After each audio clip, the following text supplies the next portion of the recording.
Well, 1 second. There's a plane. Are you sure? This could be Superman. Unless he's running around going... I would if I were Superman. It'd be funny. Yeah, you would, Danielle, but you thankfully are not Superman.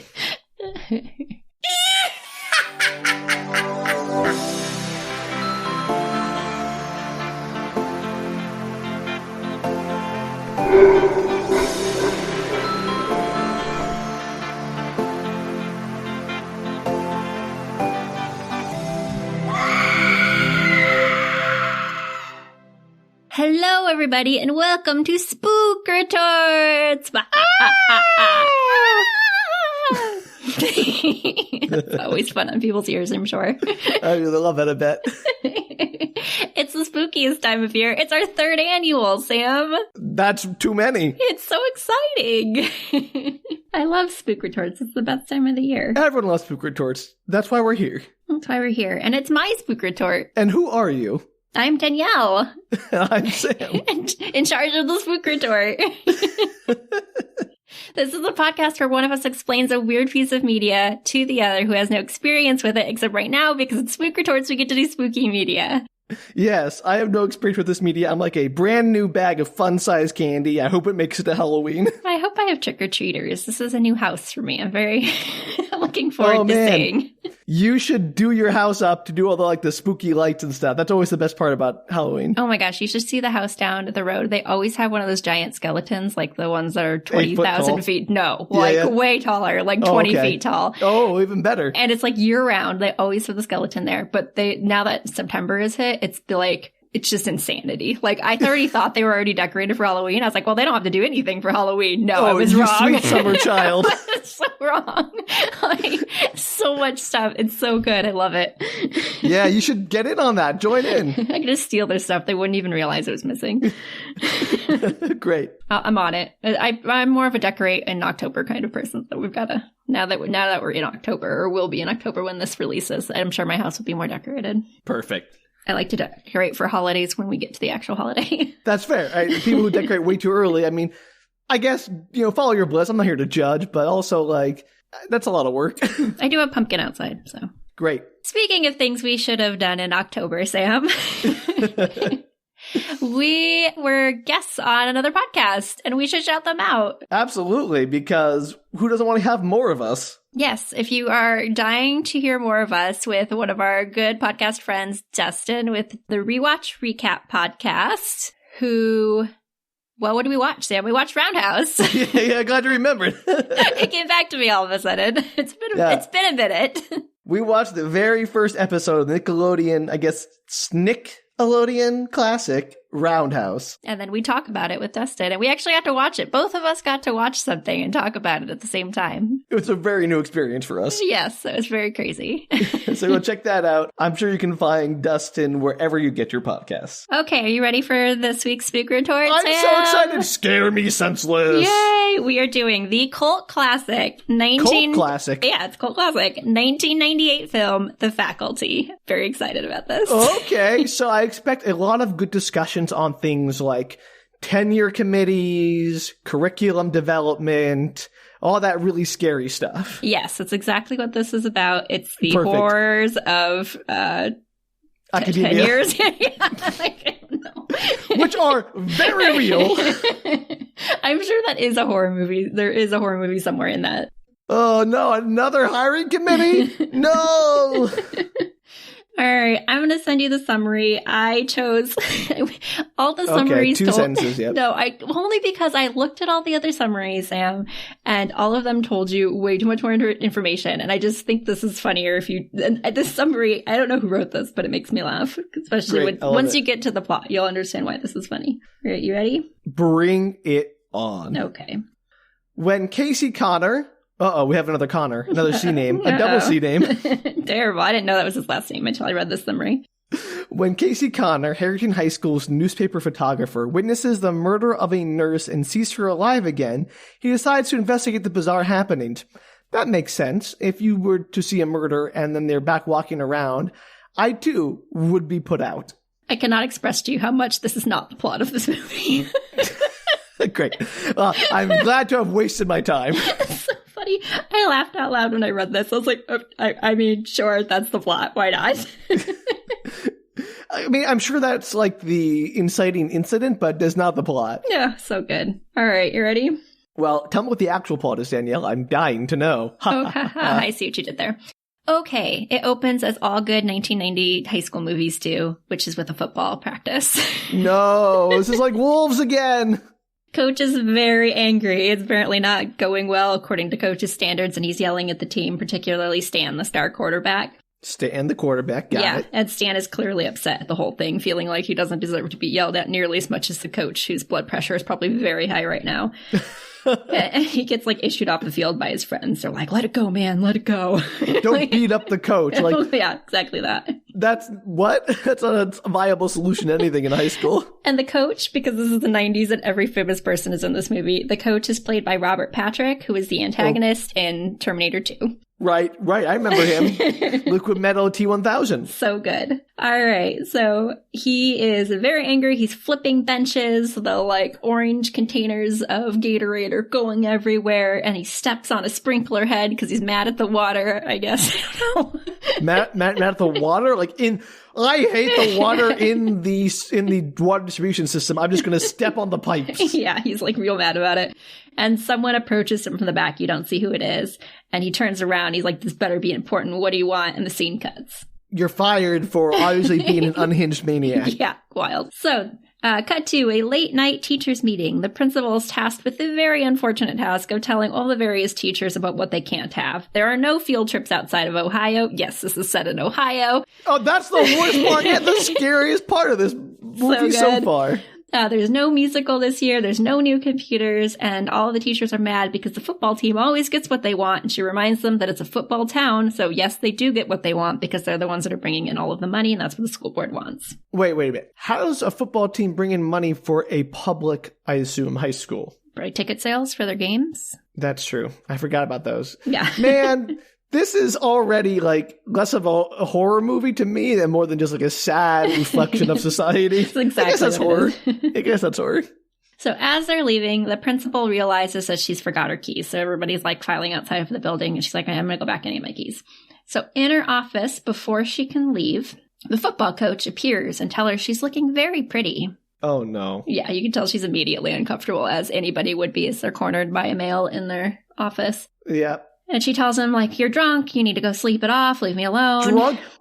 Don't sleep it off, you're fired. He's like, you go, get out of here. It's probably hard to hire people. She's not going to do that. And he's a award-winning team or whatever. They're winning stuff. Yeah, but being drunk on school property as a teacher is gotta be disqualifying. Probably. But she's like over it. You could tell like she's tired. She's like mad that she had to tell the teachers that she can't give them money. It's not like ideal situation for her. Like you can tell that she's just like over being in public education, which is fair. Yeah, it's a real... It's brutal. It's brutal. And he's like, I'm here for a pencil. And he like is harassing her for a bit, obviously making her very uncomfortable. She eventually shoves a pencil at him and tells him to leave. It through his head.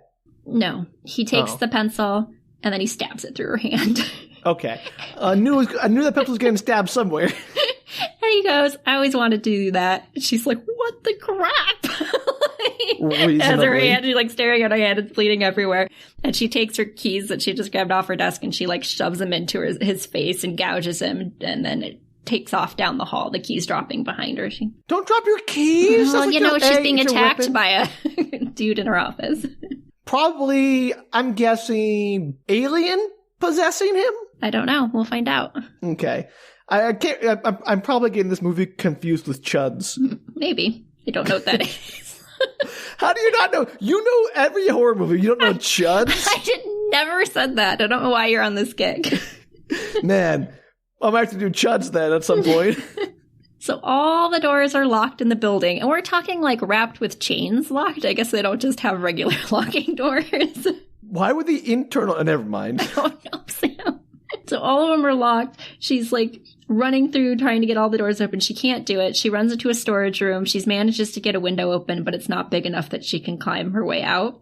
And he makes his way into the storage room as well. She has a whole school to hide in, and I'm going to admit right now that she does not like hide well. Take advantage of that, yeah. At all. She is not hide-and-seek champion of 1996. She's not. So she shoves him into the shelves and she runs for it. And then as she's making her way down the hall, she notices that the drama teacher is outside of the school and she's come back for something. And so she's like talking to her through the locked door. She's like, I can't get open. The coach is attacking me. Wait. The door to the outside is locked from the inside with a and chain. She can't. Oh, wait. I said that. Sorry. Yeah, no, I know. I thought. That's got to be a violation of a fire code to like chain it. Supposedly has keys, but like nobody has their keys with them. Yeah, but you can't like the whole point of those. They have the crash bars. You can just bust out if you need to in an emergency. They like right. Agreed. Chain? I agree. What? They're all chained. I don't know if they're chained because that's their normal protocol. They all seem to have keys to the chains, so I'm assuming that it is. Chain, I thought just all the internal doors were chained up, like the doors to all the classrooms. I did not know they chained all the emergency exits closed too. No, she can't get out of the building. Like, she goes for multiple exits out of the building. She can see the outside, but she cannot get out because all the locks are chained. Nonsense. Absolute nonsense. Right. So the drama teacher's on the other side, and the drama teacher's like, let me go get help. And she's like, no. Like, my keys are in my office because the drama teacher doesn't have her keys either. And she's like, my keys are in my office. Like, I'm going to sneak back down to get up. I need somebody here. Like, I need support. You stay here. Which I think she should have gone for police, but what do I know? Right. No, that's obvious. Get more help, more people, more better. Right. And so she sneaks back down the hall trying to get to her office. She does make it there. She grabs scissors out of the pencil thing as a weapon. I was going to ask if she could just get another weapon, like one of those fire hydrants. Not fire hydrants. One of those fire extinguishers or fire axe or whatever. So she grabs the scissors, she grabs her keys, and she makes it back down the hall. There's like a chase scene, she's being chased, but she does make it back down the hall. And she starts to unlock the door as the coach kind of pounces on her. And in the scuffle, the scissors drop, but she manages to make it out the door and locks it back behind her. So her and the drama teacher are on the other side, and the coach is like inside the window of the door, banging on it. Sure. Is the drama teacher in on it? Because that'd be amazing. I will tell you in a second. I know. I'm just voicing my hopes and dreams, Danielle. Trying to manifest them. Right. So she kind of like cusses him out a little on the outside of the door. And then as she turns to look at the drama teacher picks up the scissors and stabs them into her. Yeah, there it is. Knew there was a twist. And says, I always wanted to do that. Oh, okay. I guess murder aliens or something. I don't know. Maybe. All right, some future morning later, who knows when, a hot rod peels into the parking lot and Josh Hartnett steps out and makes his way into the school. Question. Is this a car or a person named Rod? It's a car. Oh, okay, less interesting. Continue. I guess Josh Hartnett is kind of hot, but I think actually he aged into hotness more than he is in this particular movie. He has like that weird 90s bedhead thing where all his hair sticks up everywhere. Also, he's a hot Josh, not a hot Rod. That's true. But no, his name's not Rod in this. All right. So he's making his way into school. Meanwhile, a geeky and very young-looking Elijah Wood steps off the bus. Dang! All right. Cool. And fairly immediately gets elbowed by another student. And the screen, like, freeze frames, and it flashes with his name. It says, Casey. Why is it doing, like, title card introductions of these people? All the characters. I don't know. It doesn't really fit with the rest of the theme, but I love it. This feels like some kind of, like, hyper-stylized modern thing, or, like... It's not. It's just a normal filmed movie. And it just does it for this one. Did it do it for Josh Hartnett, too? Later. It doesn't do it in that scene, which is an odd choice. Right. You should do it when you introduce the character, not like, oh, we'll get back to this person you already saw. And no, we're going to get back to it later. All of these are very interesting choices. So a goth girl walks past laughing. Stokely. Stokely is her name. Just Stokely. This feels like Ocean's 11, like introducing the people, I expected to have, like, Stokely, expert in safe cracking or whatever. She's played by Clea Duvall, which is, like, one of those people that I don't know if you know who that is, but if you saw her picture, you'd be like, oh, yeah, she was in every movie in the 90s and 2000s. I barely know actors' names as is, so I'll definitely recognize the face, though, probably. So Stokely runs into the store quarterback while she's laughing at Casey on the ground, Stan, as we established earlier, and she blames him. It's her, like, MO throughout the movie. She constantly runs into people and blames them for running into her. That's an interesting character choice. And Stan kind of, like, ignores her, makes his way to his girlfriend, who is the head cheerleader and editor-in-chief of the school newspaper. Quelle surprise. Who's giving a pep talk to the other cheerleaders, and title card, her name is Delilah. So, interesting, this movie decided to make her both head cheerleader and big nerd by making her head of the yearbook thing. Yeah, but she seems to think she's just has a social standing of a head cheerleader. Doesn't seem to think it's weird that she's editor-in-chief of the newspaper as well. Again, I'm speaking about the stereotypes of the way these movies usually code, person in charge of journalism, newspaper, or yearbook as like a big, overachiever nerd, not the head cheerleader. So Good for this movie for breaking those stereotypes, I guess. Yeah, I guess she's a head cheerleader and an A student. So Stan wants to talk to her, but she's not having it. She's actually quite rude to him and tells him she's basically too busy and important for him. Leave her alone. What a healthy relationship they have. So good. Really makes me sympathize with Stan right off the bat, which I did not think this movie was going to do. Yeah, it really does. Actually, I love Stan. Stan's my favorite character. This movie is full of surprises, Danielle. Like usually the jerk quarterback or whatever is going to have to like go through some trauma to become a better person. So no, it gets better. Wait for it. Okay. All right. Meanwhile, Casey gets pummeled crotch first into a flagpole by some other guys while a new girl walks past and is like, well, that's the thing. So Elijah Wood, Casey, they ram his genitals into a pole. 100%. A bunch of like jocks pick him up and throw him into a pole. That is not like that could be a serious injury. Like that is. It could be, but high school, man, it's rough. Anyway, so that's happening. And as I said, a new girl is passing him and is asking directions for the office. And title card, Mary Beth. Mary Beth is her name. Mary Beth. I will not remember any of these names. These title cards are useless for me. She's Southern, so I don't know if that helps at all, but she's got a great Southern accent. Oh, okay. Do we know this actress? Is she another famous person? Yeah, she's familiar to me, but I don't know what else she was in. Laura Harris is her name. Got it. All right. But she was familiar. To be fair, I've seen The Faculty, so maybe I just remember her from The Faculty. Yeah, it's quite possible. But I'm pretty sure she was in other stuff that I've seen. All right. So we have our cast. We have our diverse crew of students. They're going to get breakfast clubbed or something. Whatever. Let's do it. So Zeke, meanwhile, Zeke is, by the way, as we find out when we flash to the scene, is the guy from the Hot Rod earlier who comes in, Josh Hartnett. Okay. And he is in the bathroom passing over fake IDs for cash to a small bit no real name character played very topically by Danny Masterson. Interesting choice. Well, it was less interesting then than it is now. So that's fun. And they're questioning the pics on the ID because they look like not like them at all, Mm-hmm.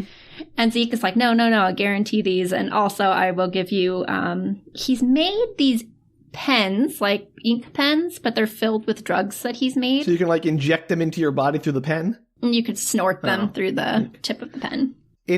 Are they liquid filled or powder filled? Powder Okay, filled. I was going to say, like, if they're trying to imitate ink, because the ultimate drug would be, it writes like a pen, so no one can tell. They can just, like, snort it, the liquid. Which... Yeah, I think it's just, like, I mean, I guess if you look carefully at them, they're filled with white powder. You'd, like, see that, but they're just pens. Like, I don't think a teacher, unless they were looking pretty closely, would notice. Props for cleverness.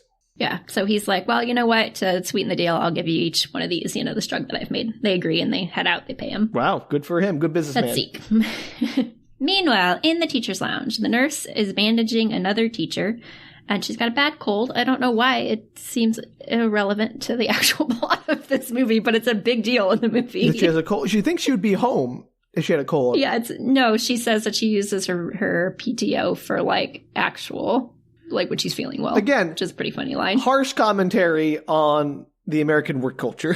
Absolutely, but I was like, yeah, that sounds about right. Yeah. And also very uncomfortable in this day and age. Do not appreciate our lack of guaranteed leave for wellness. So this nurse is played by Salma Hayek. Oh, great. Love her. Yeah, and the science teacher who comes over to hit on her, played by Jon Stewart, clearly has a crush on her, is trying to hit on her, as I said, unsuccessfully. To be fair, who wouldn't try to hit on Salma Hayek if, unfortunately, I bet she has a lot of unwanted attention in that regard. Yes, so, well, apparently Jon Stewart was in on it. Wow, Jon Stewart was in the faculty? Yeah, okay. He was in a lot of... Do you remember he was in stuff back in the 90s and 2000s? I remember, when he was in Death to Smoochie, but that was after he was already kind of, established as a comedian. He was in a handful of movies back then, even some, well-known movies. Yeah.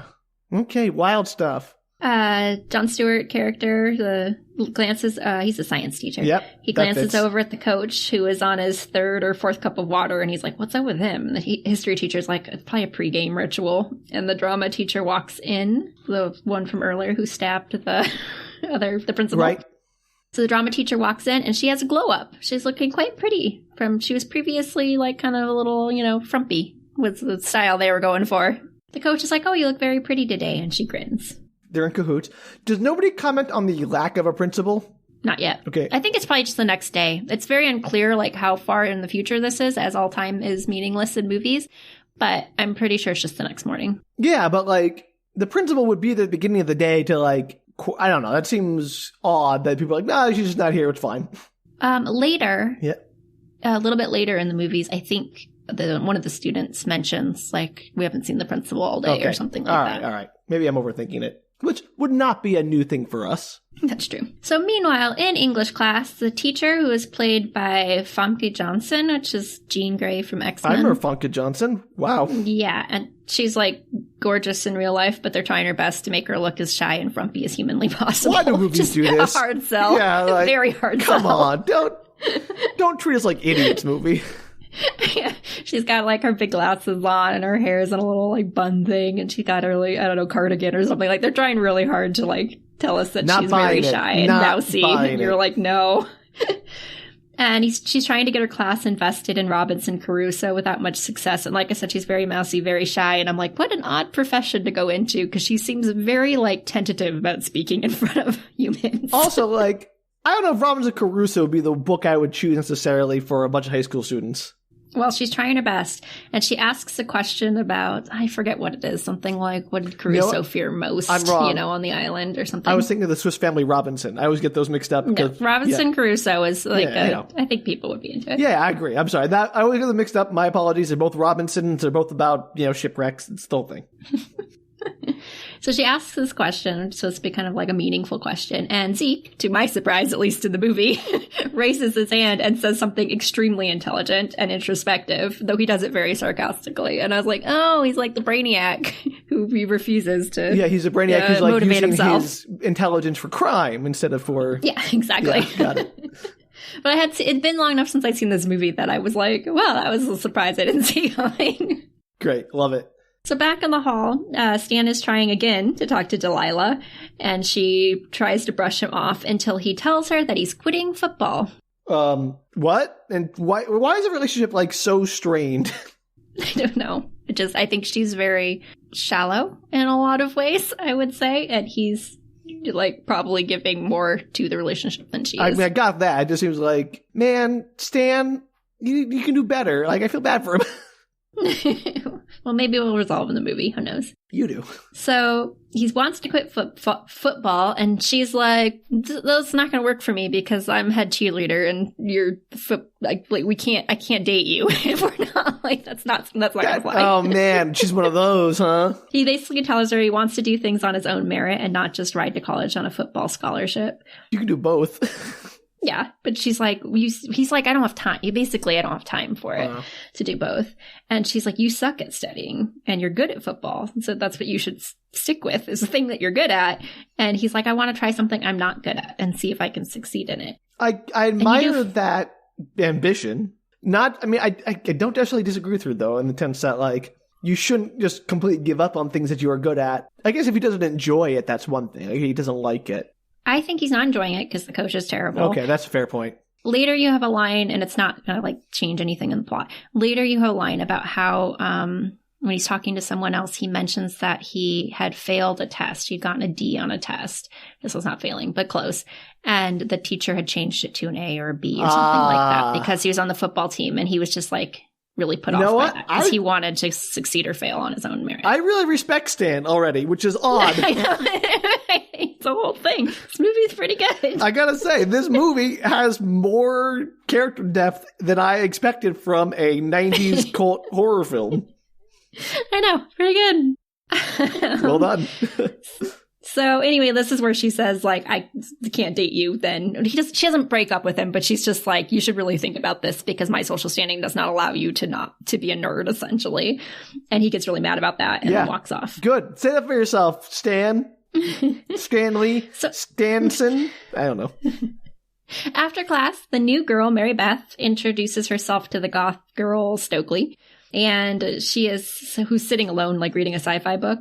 So she's trying to like kind of chat her up, get to know her or whatever. And she's trying to be her friend, but they're interrupted by Delilah, who obviously has some kind of history with Stokely and calls her lots of names and chases her off. Aw, that's unfortunate. I know. And this is all during lunch, I think. And Casey is off by himself with a juice box, wandering the football field. And I think he's just wandering the... I know, it's cute. He's like just wandering. He wanders the football field as one does on their lunch break, I guess. Sure. And he stops. He stops. He sees something on the ground and he picks it up.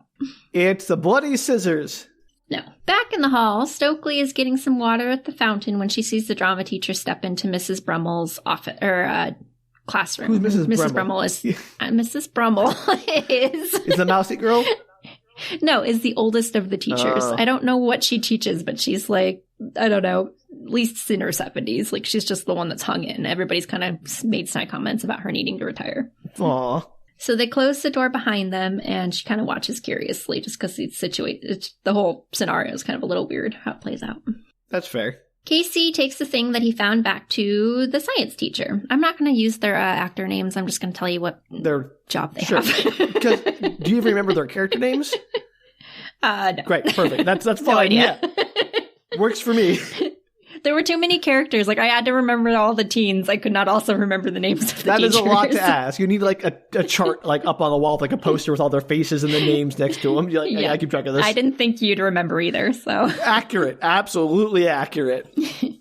So Casey takes the thing he found back to the science teacher, and it's like a creature of some kind or something. Like, he's not quite sure. So he picked up like a weird creature he found, like a worm, I'm guessing. Kind of. Yeah. I mean, we'll find out more in a few minutes, but the science teacher says, quote, certain mesozoan only exist in the kidney of certain squid and octopi, and that doesn't make sense because this is Ohio. So she says this is a mesozoan, whatever that is. He does, yeah. Science teacher Jon Stewart says there's a certain mesozoan that lives in the kidneys of squid, and he recognizes this as one of those on site. Yes. Well, they have it under a microscope. I got it. I'm just like... And they're like picking at it. Okay. Mesozoan real? Is that a real thing? I don't like the Mesozoic era, but I don't know if that is... I don't know. I'm assuming he could just be making up words. I'd like to think they did the bare minimum of scientific research. You can never assume that in movies. I didn't look it up.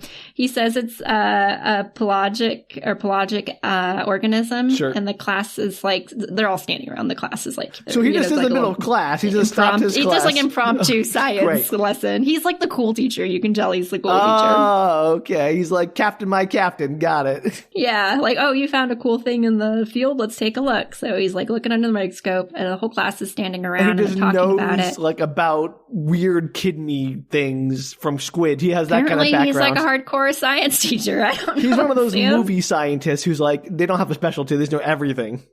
Yes, well, he's apparently maybe biology because he says it's a pelagic organism or marine biology. I don't know. And Zeke chimes in that because everybody's like, what does that mean? And Zeke's like, oh, it's a sea-dwelling organism. And the science teacher's convinced that he's found a new species, that Casey's found a new species. So this tracks with the coach drinking so much water. Got it. Quite possibly. Yeah. And that they should call the university, I guess that's nearby, to like take a look at it. Yeah, a land-dwelling kidney worm thing. In Ohio. Yeah. I love this. This is in Ohio. It actually gets funnier later that it's in Ohio, too. Funnier or scarier? Both. So as they're taking a look at the little creature under the microscope, someone knocks into someone else, and a cup of water nearby on the table spills over, hitting it. And he lands on the creature? The water or the cup? The water. Okay, that's bad news. The creature, like, twitches, and everybody's like, what the heck? And they decide, for reasons, to go put it into the fish tank. Okay, quick. How big is this creature? Like, they looked at it on the microscope, but it's a couple inches. Okay, so it's not like it's microscopic and they had to use a microscope to... Okay, got it. No, it's like maybe 3 inches long, perhaps. Understood. And so they decided to put it in the fish tank, not knowing if this is a saltwater or freshwater creature. Yeah, well, somebody's even like, well, what if it kills it? And he's like, well, we'll find out. Like, he's like, science class, everybody. That's not how science... I object to this brand of science. He's not even, like, making an... bad. This is bad.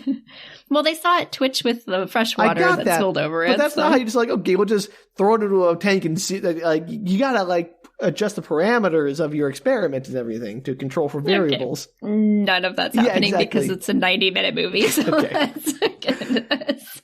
So they put it in the fish tank, and the creature kind of like expands a little. Like you can see kind of like inside its rib cage and stuff. And these jellyfish-like tentacles come out. No, kill it. Kill it now. And then, for reasons, the teacher decides to touch it. Like he puts a glove on and he like sticks his hand in there. He's like, I think the texture changed. I want to touch it. And everybody's like, don't do that. He's like, no, I'm going to do it. Moron. And as he touches it, it like replicates. Suddenly there's two of them. And they're like, whoa, that's wild. Is it just poof into two, or is it like, do you see it divide? Like, how does this happen? It like divides into two. Got it. And then one of them turns around and bites his finger. He had that coming. He's just a big old dummy-dum. Yeah, so he's like cussing him out, and he's like, I'm okay. There's like blood coursing down his hands. That's good. So cutscene, Stan has decided that he's going to tell the coach that he's getting out of football. And I think maybe it's in gym class or something. They're at the pool, so they're all swimming. And when he tells the coach, to his absolute surprise, the coach takes it pretty well, telling him that he's clearly going through a life-defining turning point and he'll support him in whatever he wants to do. Wow. I know. So he's obviously very weirded out by how well he takes it, especially since there's a big game like the next day or that Friday or whatever. It's nice that a squid kidney parasite can really chill out an angry coach. I think it's just a day. I think that's like the next day is the football game. It's a big one. And he's like, oh, it's okay. You know, you go do what you need to do. Crazy. I know. So Stan goes to take a shower. So I assume, like I said, that he must have been in some kind of class. And he's all soaped up and he hears someone come in. And you see a camera shot of like veiny, knobbly legs that like everything's all gross and cool, like perfect, love it. Yeah, like walking through the shower. And he washes the soap from his face. And from his side comes Miss Brummel, the really old teacher. Okay, that's why she hasn't retired. She's a pervert. Yes, so she steps towards him. No, she does not. She's not a pervert. She's like pulling at, well, it kind of looks like it because she's pulling at her clothes and she's like, I can't breathe. But then you get the close up of her and her skin's all like super parched and like coming off, and it's really gross, pockmarked and super dry. Grabs hold of him. And Casey, who overhears the noise, like pops his head in and he stands like, go get help. And so Casey runs off to go get somebody. And he's like holding her because she's obviously having some kind of like massive medical emergency, and like part of her scalp kind of just falls off onto the ground. It's very gross. Do not like. It's really nasty. It sounds pretty gross. Yeah. So the scene cuts, they're back into the office. The drama teacher is in there explaining to them that Miss Brummel has cancer and that she obviously isn't doing well. They thought she was going to make it through the year, but it doesn't look like it's going super hot. Okay. And they hope that they'll keep it under wraps from the other students. And Casey gets distracted because he looks out the window and he notices that the coach is standing under the sprinklers in the football field. Just soaking up the water. Got it. This movie, man. Yeah. It's not subtle. I'll give it, it's not, but it's like, it really embraces itself. Yeah, I was say it's not subtle, but also like having fun.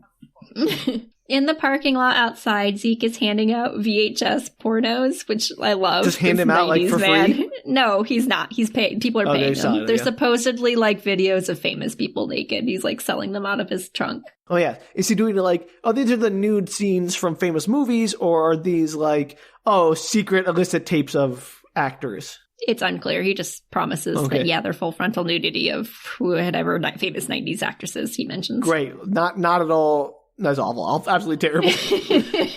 There's nothing good that I can say about VHS. that. Yeah. So good.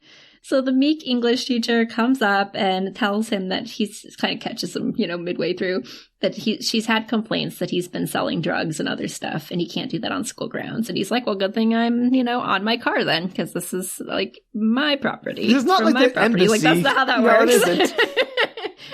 And he offers her some laxatives to like clear her stick out of her butt, I would assume is probably the intention there. Okay.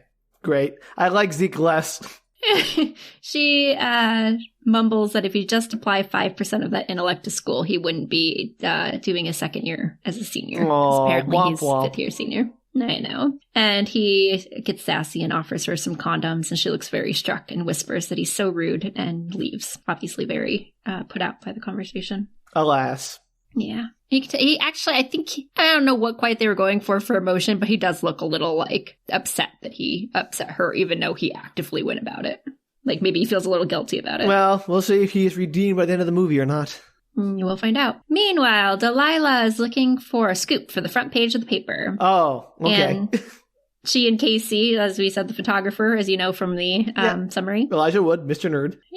Are wandering around. They pass a shipment of water into the school, and Casey looks at it curiously because it's just those giant bottles of water, that go into the coolers. Yeah. And there's just like a ton of them.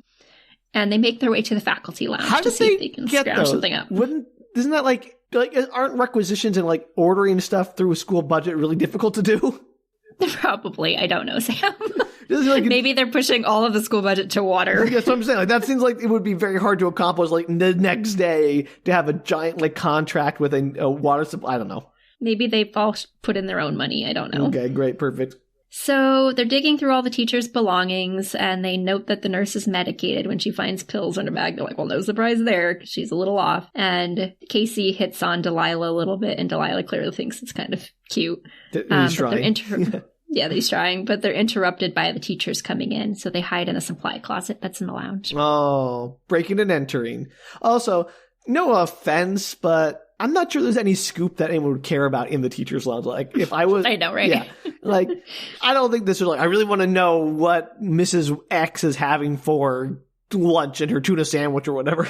Well, and at one point, like, he finds, like, a little thing of alcohol in the closet, and she's like, oh, no, I blew that story last year. The history teacher's like a drunk. You'd see him putting alcohol in his glass all the time, and nobody cared. So, like, nobody cared. Like, she said, nobody cared. So, like, obviously the bar is really high on, like, scoops. Yeah, so this seems like a fruitless endeavor. Like, let's go find a scoop in the teacher's lounge.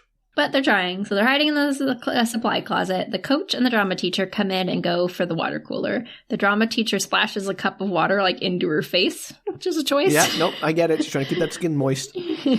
And the coach drinks a glass, and she asks what happened to Brummel. And he tells her that she didn't make it. Her body was too old, that the heat got to her.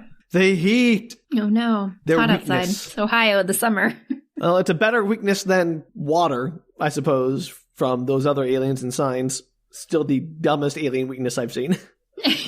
So she tells them to be careful of the climate. It compromises their nervous systems and makes one impulsive. And the two students look at each other like, what are they talking about? And the coach asks if the entire faculty has been commuted. And she says, almost. And he asks about the students, and she promises that that'll happen soon. Ooh, invasion, ground zero. Oh, no! Also, quick thing. I don't know if these creatures are actually like some weird version of the alien or the squid kidney parasites or whatever, or aliens, but either way, a species that seems water-bound making a choice to start in Ohio, like not at a coastal state, seems like a choice. Michigan with all of its lakes. Yeah, like, or, literally any coastal, like Hawaii would have been a great choice. There's so much water in Hawaii.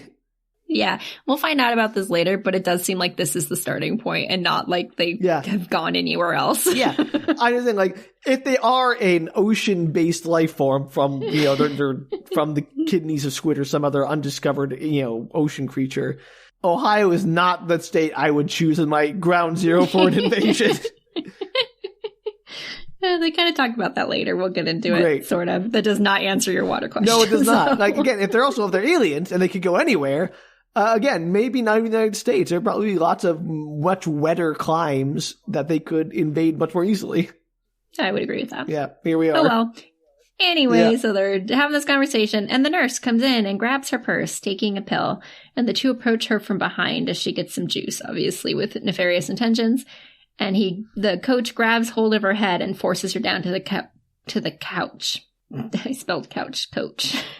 Well, the coach does the couch, got it. And she yells at them to get off, and the coach's face turns all like veiny and gross. Yeah. And he opens his mouth and leans down to her ear, and a little brown creature pops out and shoots into her ear, and blood splatters everywhere, and she turns all veiny and is like, ah! The classic is this very zombie, conversion of it. Perfect. But with creatures. Yeah, it's great. Delilah falls back in the closet in surprise. Obviously, she just saw a teacher get alien murdered. And the body of Miss Brummel falls on top of her. I guess they were storing her in the supply closet for reasons unknown. These invading creatures are like not as smart as I took them for. Maybe they couldn't get her out because it just happened. Yeah. You know, like earlier that day. They're probably if she was waiting. dead, and everyone knew she was dead, like they had the whole cancer story. They didn't need to Well, they didn't tell her that she had died. Nobody knows she's dead. They just know she has cancer. Yeah, so but supposedly she'd gone home. Okay. All right. I'm still... Or the hospital or whatever. Right. Probably. So the teachers notice the noise in the closet, obviously. And they open the door, and the two of them, Casey and Delilah, like push past them and run down the hall, being immediately stopped by the principal with a glow up. She looks quite pretty. Okay. So you can murder your victim and then take over their body. Cool. I or at least stab them. I don't know if she got murdered or not. All right. Either way, it's good with me. Yeah. So they try to explain everything and then realize very swiftly that, like, she is not as upset about this as she should be. Yeah. She seems, like, deeply unconcerned. And then the nurse comes out into the hall and looks totally fine, which obviously belies their story of, like, the nurse was just attacked. And then she's not even bloody. She's fine. Yeah, that's not good. Delilah runs off as Casey slips, and Delilah totally leaves him behind. Hilarious. Oh, Delilah. As they leave the campus, but they both make it outside. Cutscene. The cops are at the school. Casey has told his parents, and they're all there to look into the closet. But no body. Like, obviously she could still be there. They would have gotten rid of her immediately after this. Yeah, it's just the CPR doll now inside. CPR Annie or something. Right, no. Like, this is the problem. You give them too much time. Right. And then the cops are really skeptical, and he tells his parents that he's like, I swear I'm not making this up. And they just need to talk to Delilah. She'll back him up. And they tell everyone that the staff, the faculty, they tell everyone that the nurse is prone towards grand mal seizures, and they helped her when she had one. That was the medication that she carried with her. I'm sure that maybe is true. I don't know. But that's, well, like, it was just a weird series of events, and it looked like something was going on. Exactly. Yeah, I got it. And they're like, you can call the nurse. She's fine. Like, so they offer to let the cops call the nurse and in the principal's office and talk to Miss Brummel as well.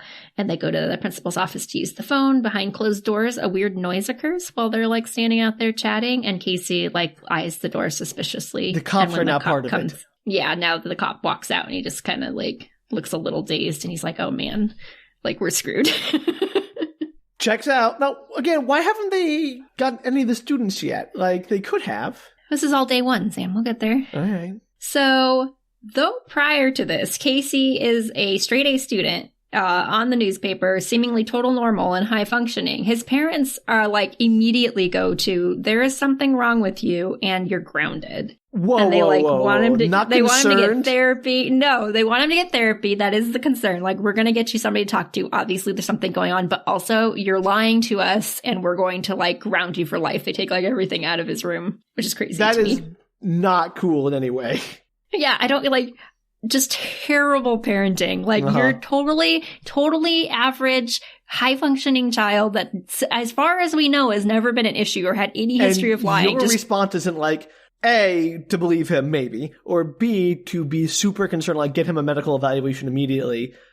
Right. Is actually choice C, to ground him and punish him for having trouble. Right. To their credit, they do say you're going to talk to a therapist, but like their immediate reaction is you're grounded, you can't leave the house, and I'm forcing you to go to school that you don't want to go to. He's like flat out like, I don't want to go back to this school. Something's going on. That and they're like, no, you're going. We're going to hold you bonkers. down if you don't go. It's wild. I was like, what is wrong with these parents? Why are all the parents in our media so terrible? Yes. Maybe it's the only way that like kids can have their own adventures if they have like negligent parents.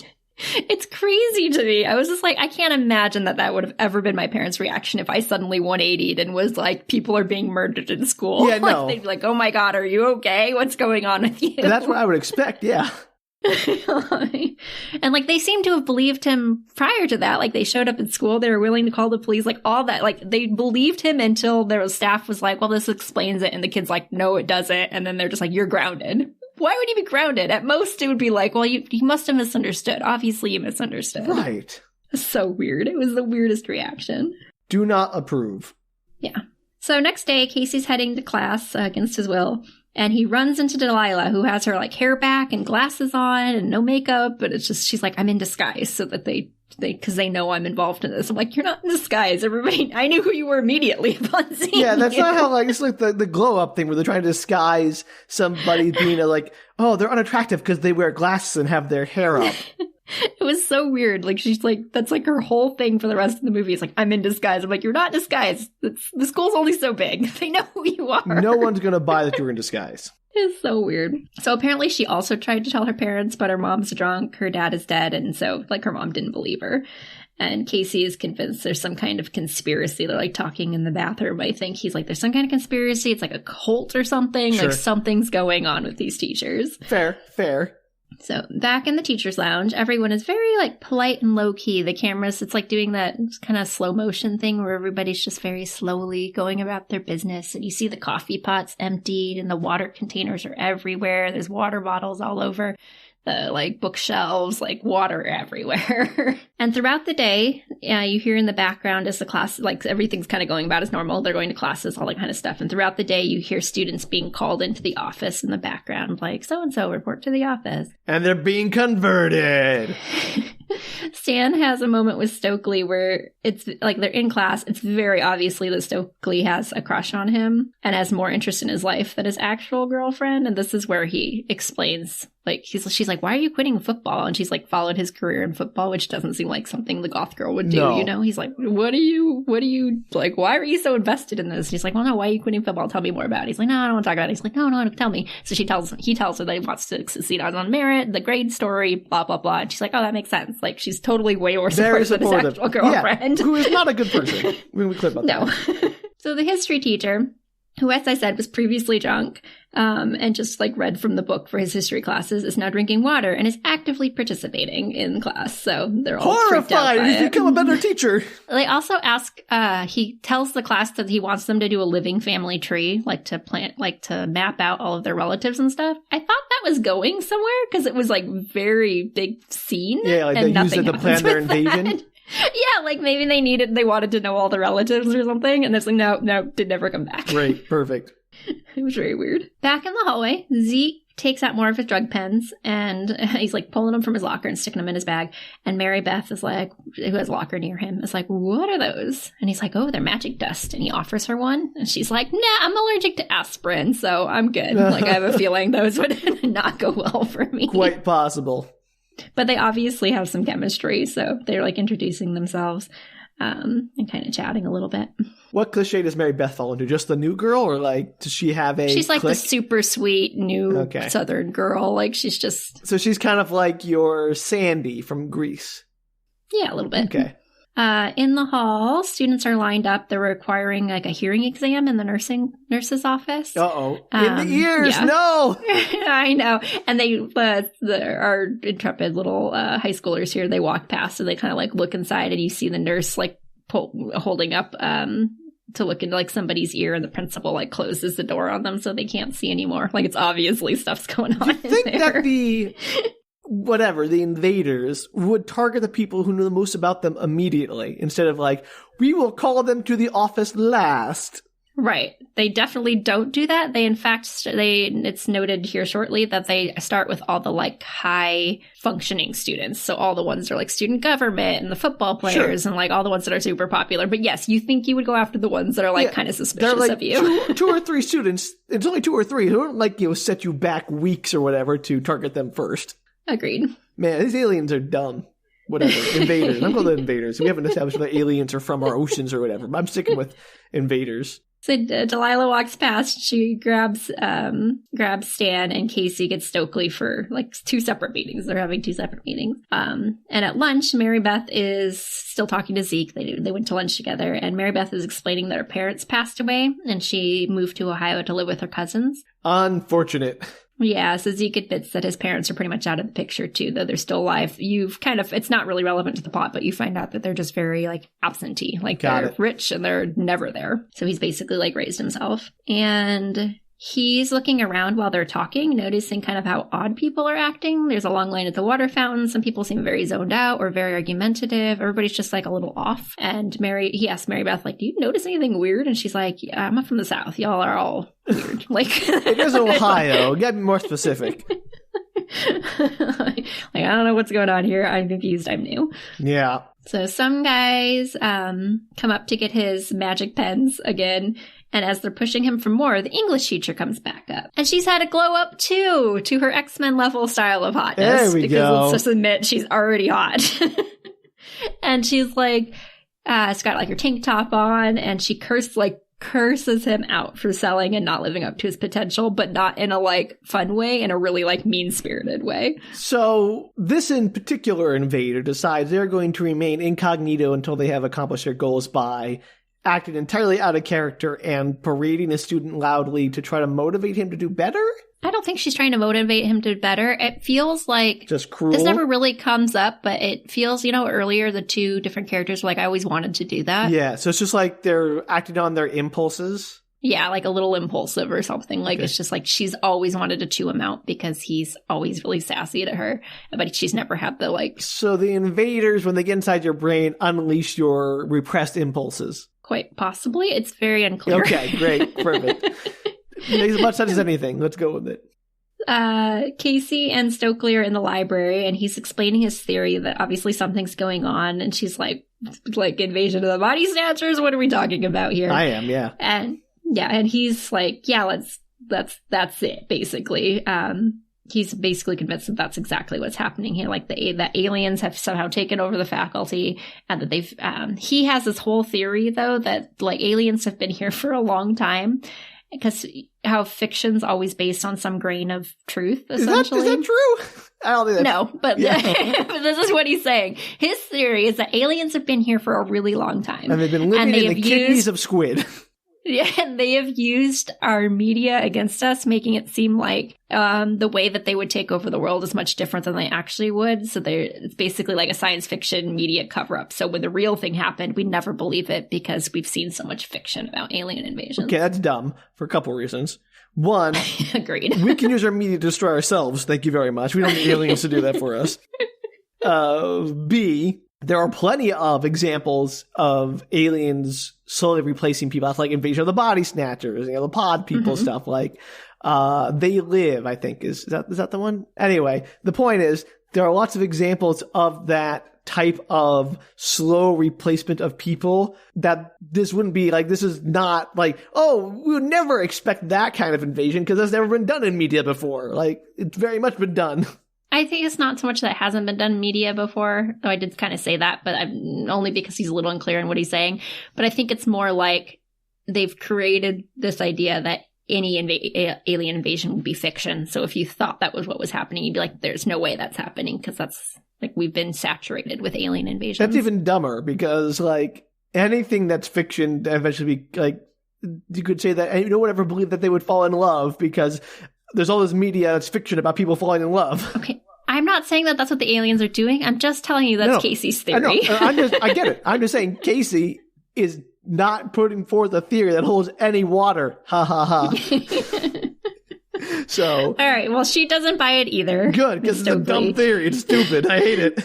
But she's like digging the idea because she's super into science fiction. So she's like, no, I don't believe you, but this is fun. Sure, why not? Delilah's into science fiction? No, Stokely. Sorry, I got that confused for a second. I don't know. Whatever. So they're trying to find out where they're coming from. Like, there must be a source, they assume. Even if there was, it's too late now. They're already out. Like, Invasion of the Body Snatchers, there's, like, pods, that they come from. So, like, well, right. Like, as far as we know, there's not, like, pods lying around. And Stokely's, well, they could, in Puppet Masters or whatever it is she references, like, they could be parasites. And he's like, oh, I found something weird earlier. We need to go check that out. Oh, you think? They're high school students. It took them a minute, Sam. I know, but we start taking a dump there about media control, so what do I know?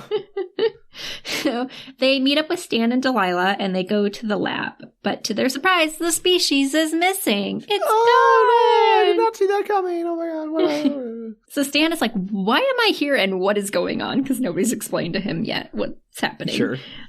And they're like, okay, this is what we think is going on. We think aliens are taking over the school. You saw what happened to Brummel. You were like in the shower with her. And later we found her body in the room, which you just found out. Like, we're telling you this now. And the teachers have been acting weird. And now they're calling all the most influential students into the office all day. And like Delilah is basically like, it was a really good week to quit football. So good job. Also, I just had another thought. If the premise is that the invaders are taking over all the most influential students in the school, who cares about high school? Why are they like going for a government or like, I don't know, a military? Like go for generals. Like, oh, we're going to start in the most powerful place in the nation. A high school in Ohio.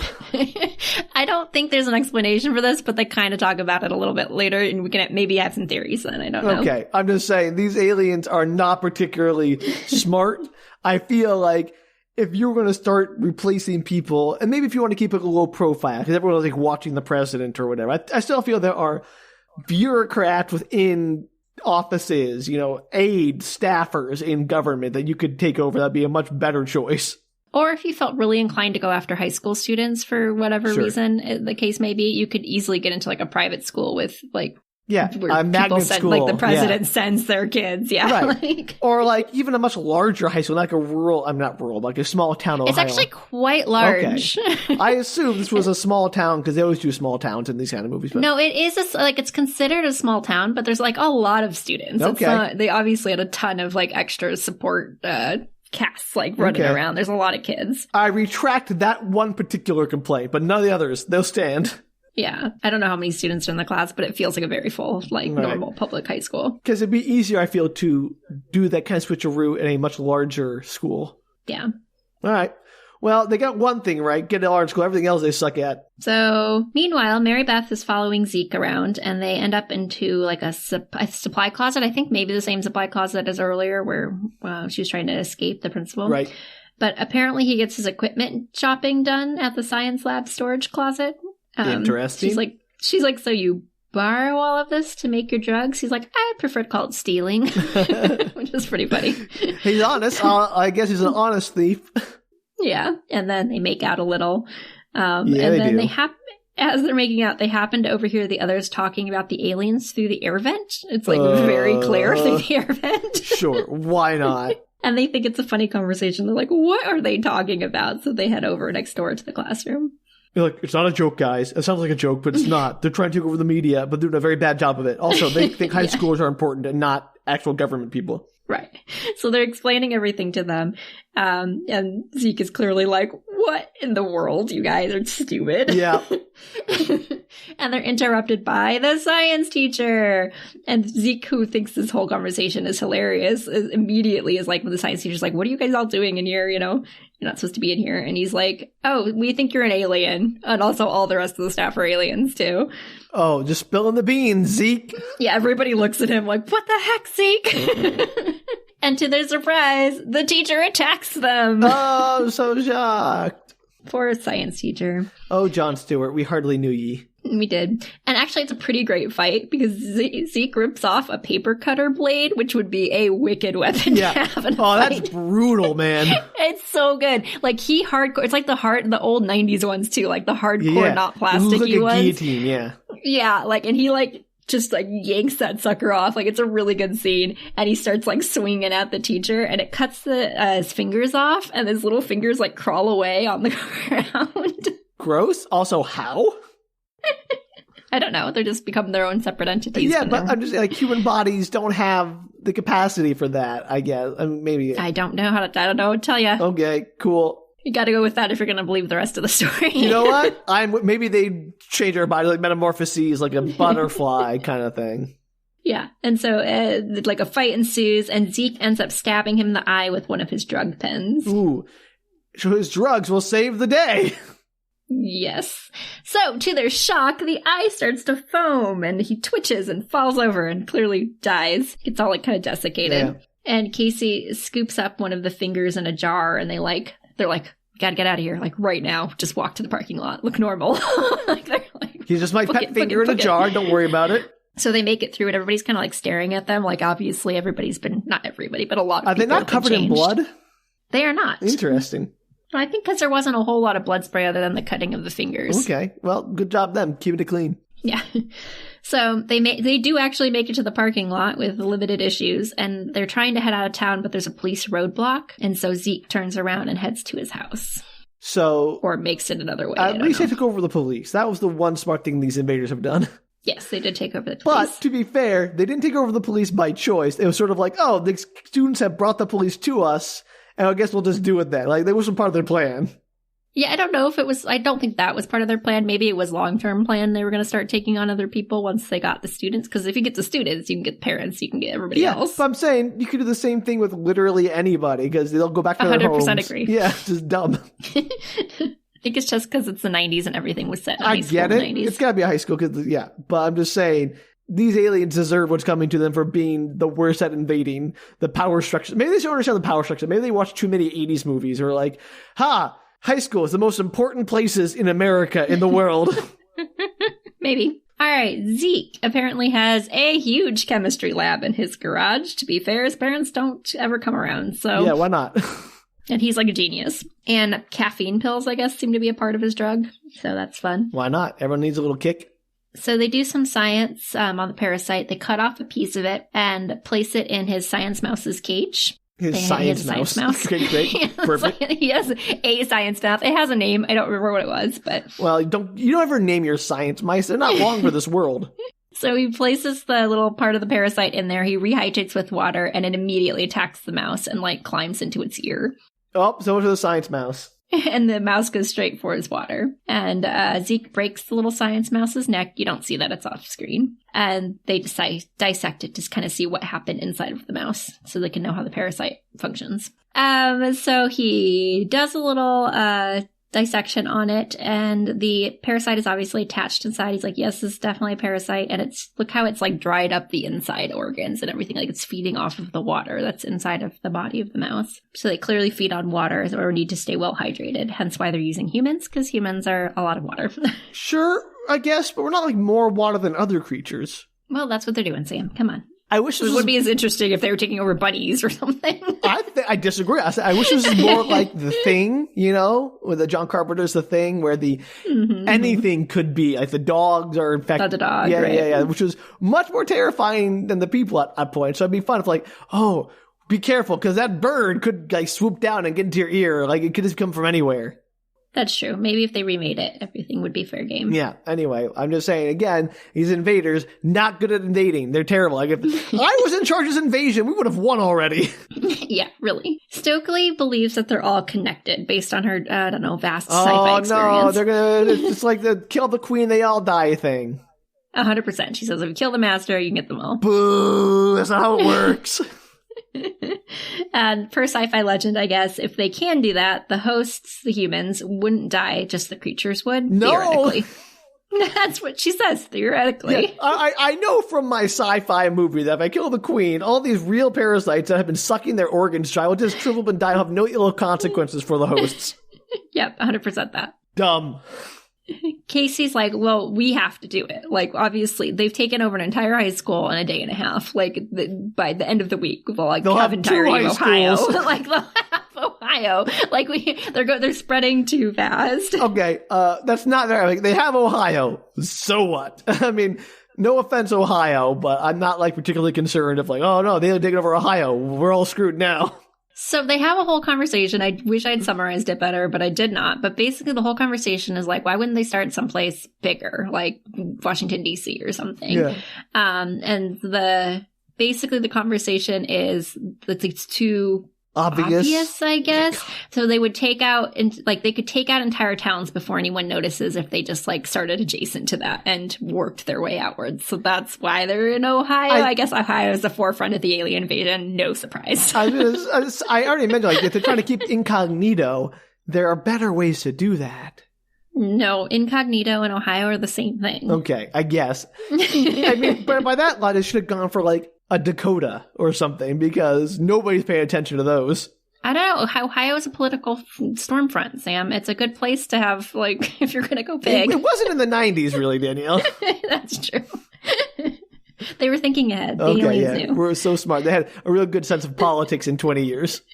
To be fair, nobody's going to know anything different if Ohio suddenly turned into like 100% population of aliens. Yeah, I don't think that they're going to know. But that's the same thing about Wyoming or the Dakotas or like Iowa.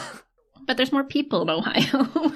Then that makes it like a more dangerous place to start. Like, I think, again, Hawaii. I'm arguing for the sake of arguing. I disagree with you at all. You're obviously, the aliens are like, you go for the power structures first. That's like 101. Agreed. But they decided to start in a smallish town in Ohio. All right. I don't buy it, but fine. So now they're like having the realization that anybody that they know could have one of these things inside them. Finally. Yeah. And Stokely's like, well, in Invasion of the Body Snatchers, the host became emotionless. And Stan's like, well, the coach had emotion. Like, we know he's infected. He had emotion. He just is usually really tough and mean, but for some reason he was just like different than usual. And so they all get into the argument of like, well, you could be a host for this reason, and you could be a host for this reason. Can they just see like, if they can drink water every second or not? Like if they're like able to not drink water all the time? Like that would be the way to do it. Just dehydrate them? That's a long term. You have to like wait. Just dehydrate them. But like they are clearly constantly needing moisture. Like if you said, okay, stand over there for 20 minutes and not just we'll sit in a circle and watch you there for 20 minutes under like some hot lights.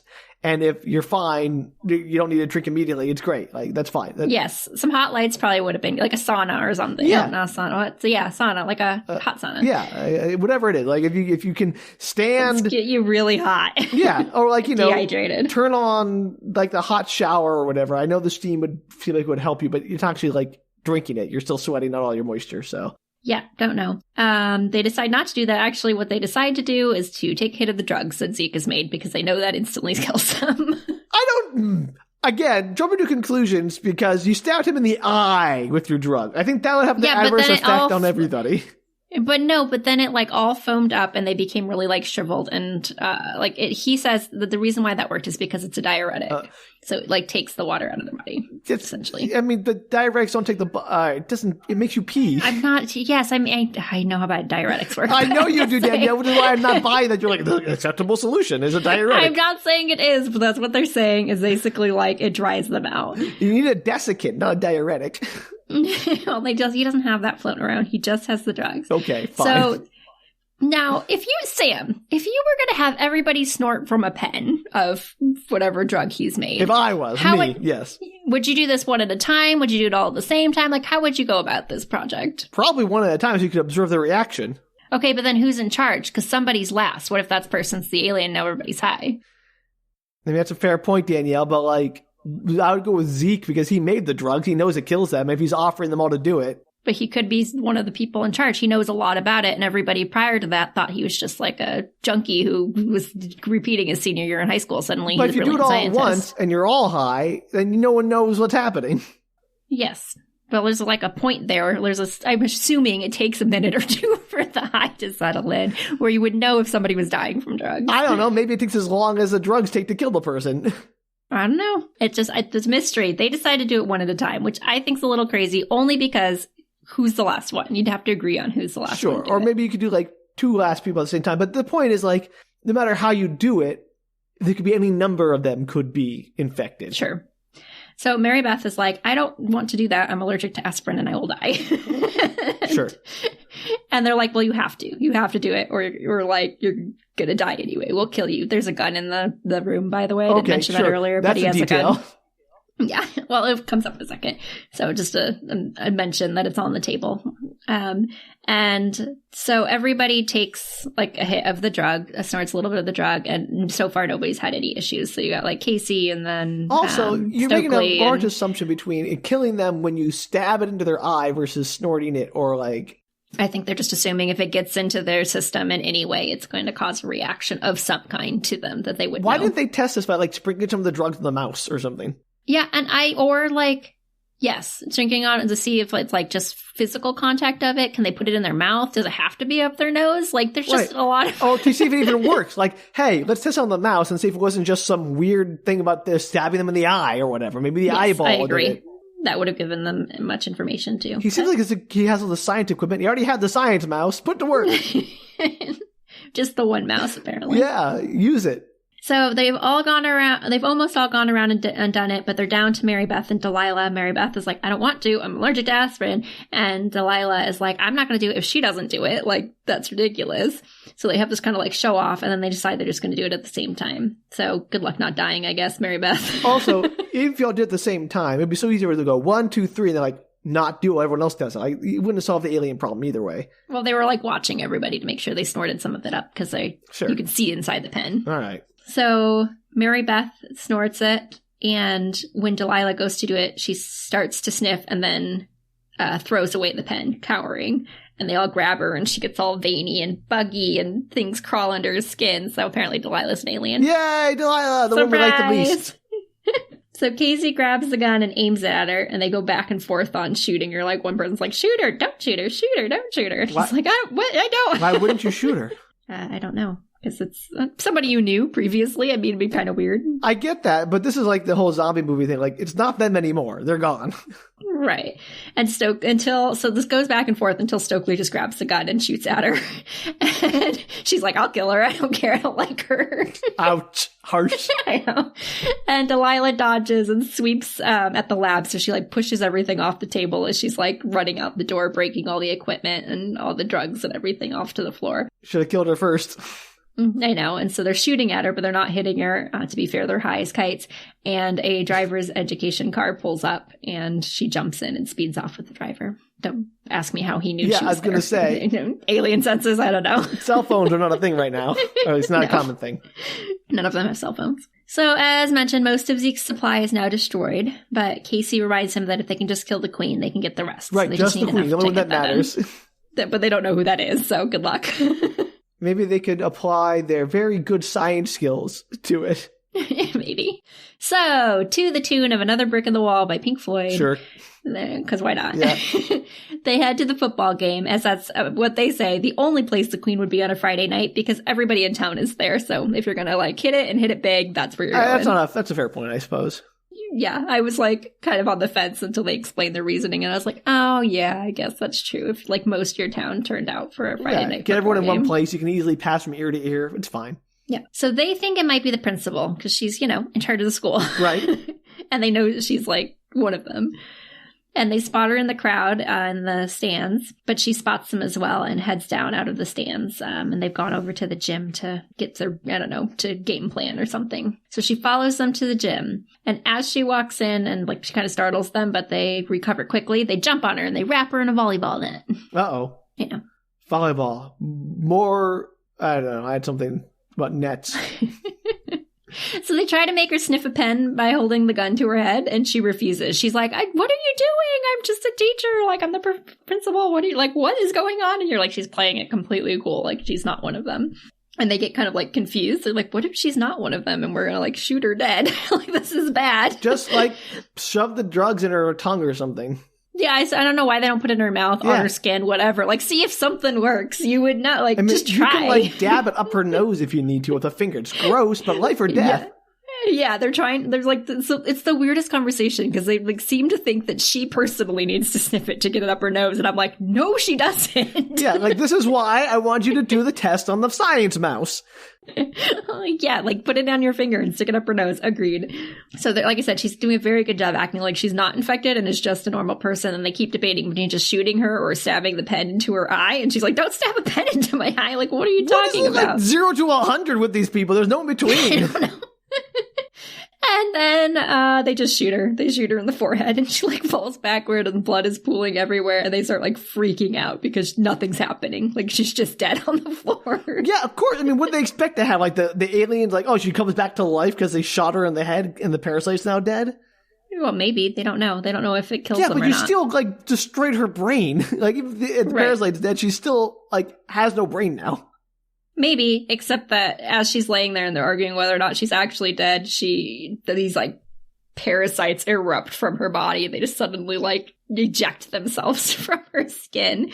And so they throw the dust on her from the drugs and it immediately like kills the parasites. Her and like kills everything. I'm like, yeah, you could just put it on her skin, you guys.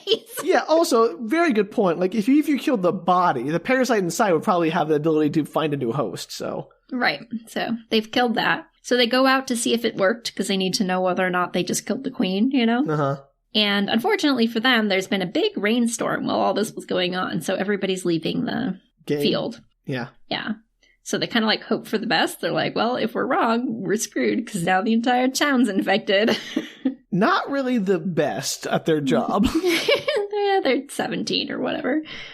And Stan is like, well, I'm going to go take a look because somebody has to go out there and like find one of the people we know is infected and see if they're still infected. And Stokely pulls him in for a kiss just in case it all goes awry and is like, I didn't want you to, like, die if I didn't get to kiss you before. Oh, yeah, that's the most important thing right now. And they're down to, like, 2 pens, so good luck out there. They give him one of them, and he goes out there to find a critter, see if they're still alive. So, surprise, Sam. It didn't work. No, she was not the queen. I'm so shocked. I mean, you knew that from the beginning because she was attacked, so she was obviously not the first one.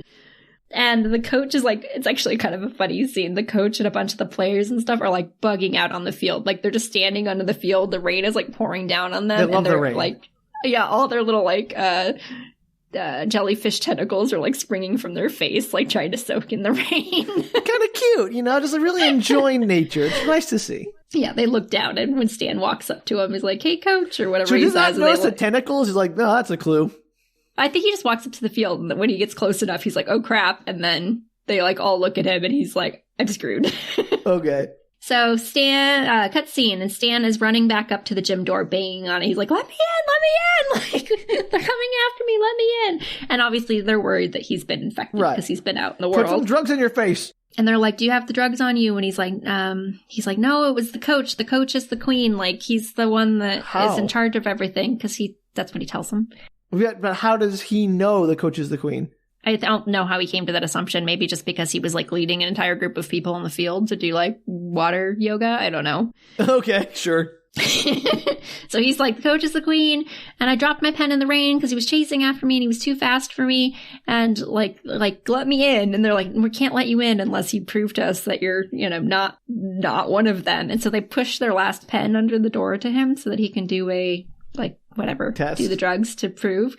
And as he goes to put it into his nose, he gives him a huge grin and he dumps it all on the ground. And now they're out of drugs. Oh, shocking. Sad day. Oh, so much for Zeke. That's really sad. But he'll be back when they kill the coach. Not Zeke. Oh. It was Stan. Stan, whatever. I can't keep them straight, Danielle. They're all high school boys to me. I will admit, the scene's actually quite good because Stokely's on the inside of the gym. He's on the outside. Mm-hmm. And Stan is like, I love you, or whatever. I want to be with you. There's no pain. There's no fear. There's no worries. Like, this is a better way of living. You're beautiful. I want you to be part of this. Like, it's actually kind of a weirdly touching scene because he's like clearly very excited about his new existence. And he's like, "Come on, Stokely, like we could be together." And she's like sobbing on the inside and can't open the door. It's quite a good scene. I was impressed. Good job. I am. Again. I've said before, I don't think this movie sounds like it's better than it has any right to be. Yeah, it's not too bad. I mean, it's not like amazing, but I can see why it's so popular. Yeah. If this was for like all those weird decisions everyone's making to start in Ohio, for instance, like. So now they're trying to figure out what to do because they're out of drugs. Because why would you give your last one to the guy? I don't know, but really, I guess it's a rock and hard place. I knew that was going to happen. Of course he's going to dump it out. Yeah. And Zeke is like, I might have more in my trunk of my car. Like, it's possible there's some in there because I was selling them out of there. But it's way the heck across the parking lot, obviously, where they parked.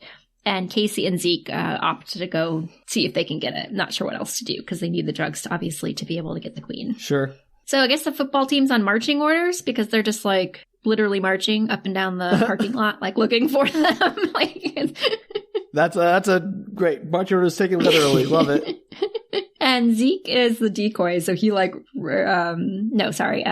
Casey's the decoy, so he's like running for it, trying to get their attention, so everybody chases after him, and he runs into a bus to hide, while Zeke goes for the car. And I don't know, Delilah randomly pops inside the bus. Sure. She's like, "Hey, I'm here. Let's be together." Yeah, she's trying the same thing. Yep. Like, she's trying to convince him to turn sides. Like, I actually kind of like you, and you come over to the side and be good, and it's so much stronger and better, and like, I think you'd like it over here kind of thing. And it's outside, it's like zombie style. Yeah. All of the football teams are like circling around and they start banging on the side of the bus and the windows start cracking. That doesn't sound like it would help him be more persuaded by this Delilah case. Yeah, I know, right? And so he ends up jumping through the roof exit on the bus. Sure. He pops it and pulls himself out before they can stop him and makes a run for it. Meanwhile, Zeke is at his car digging through his trunk when what to his wandering eyes should appear but the English teacher. Ooh. Except she hits on him, which is weird. No! She's she's like trying to be all sexy towards him. She's like, I'll take those condoms now, essentially. Why doesn't she just turn him? Like, she's got him dead to rights. I don't know. I guess she could have come up behind him or something, but she doesn't. Oh. And as they're talking, he glances over and he sees more of the drug in the front of his car, like a handful of the pens in his like cup holder or something. And so as she's monologuing, he jumps into the car and drives off, but she breaks through the window and like climbs into the car as he's driving across the parking lot and tries to like parasite him, the little like bug coming out of her mouth. And like, and she like, he ends up like swerving or something. She falls into the back seat of the car and he buckles his safety belt and he drives into a bus, exploding the back of the car, the front of the car, I don't know, part of the car. Literally an explosion. Yeah, there's like a bunch. It's not the whole car, but like a lot of fire How? happens. Was he carrying like volatile chemicals or something? I don't know. He does hit the back of the bus. Maybe he hit the gas tank. Beats That's not how gas Sam. works. Gas doesn't explode if you like hit it with a hammer. I know. I thought you'd appreciate that because I know how much you love exploding cars. I love a good explosion in a movie. I also appreciate that most of the time they happen is nonsense. Yeah, it was a nonsense one. And so like part of the car goes up. He survives. He like kind of rolls out of the car after he unbuckles his seatbelt, but she gets ejected from it because of the crash. She wasn't wearing a seatbelt.